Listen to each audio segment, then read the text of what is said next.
लोकसभा चुनाव अब अपने अंतिम चरण की ओर बढ़ रहा है। यूपी में सबसे आखिरी 7वें चरण में पूर्वांचल की 13 सीटों पर वोटिंग होनी है, जिसमें पीएम मोदी की वाराणसी सीट से लेकर सीएम योगी तक की गोरखपुर सीट शामिल है। सत्ताधारी और विपक्ष दोनों के बीच बढ़त बनाने की जंग देखने को मिल सकती है। वैसे तो 7वें चरण में जिन 13 सीटों पर वोटिंग होनी है, उनमें से 11 सीटों पर पिछली बार एनडीए ने जीत दर्ज की थी, जबकि 2 सीटों पर विपक्ष की जीत हुई थी और वो सीटें थी गाजीपुर और घोसी सीट। तबकि इस बार बीजेपी सभी 13 सीटों को जीतने के इरादे से अपनी ताकत लगाए हुए है। तो वहीं विपक्षी गठबंधन भी अपनी सीटें बढ़ाने के लिए जाति गढ़ी सेट करने में जुटा हुआ है।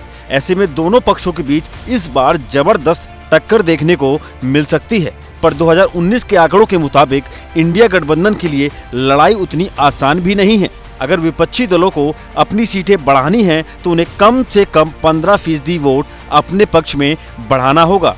पर विपक्ष के लिए ऐसा करना किसी चुनौती से कम नहीं है। पिछले चुनाव में सपा बसपा का गठबंधन था, जो बीजेपी के सामने बेहद मजबूत था। बावजूद इसके विपक्ष को तब 2 ही सीटें मिल पाई थी। पर इस बार तो बसपा भी साथ नहीं है और कांग्रेस भी यूपी की जमीन पर उतनी मजबूत नहीं है। दूसरी तरफ एनडीए का जाति समीकरण बेहद मजबूत है। पिछले चुनाव में बीजेपी को औसतन 52.11% वोट मिले थे और विपक्ष के खाते में 37.43% ही वोट आए थे। तबकि चंदौली और बलिया सीट पर बीजेपी की जीत में ज्यादा अंतर नहीं था।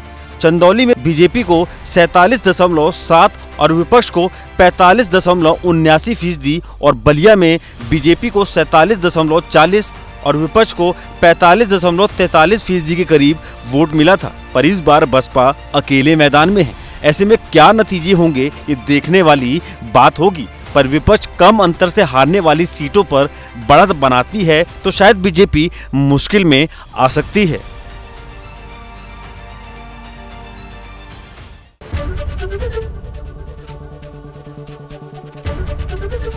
एबीपी गंगा, खबर आपकी, जुबान आपकी।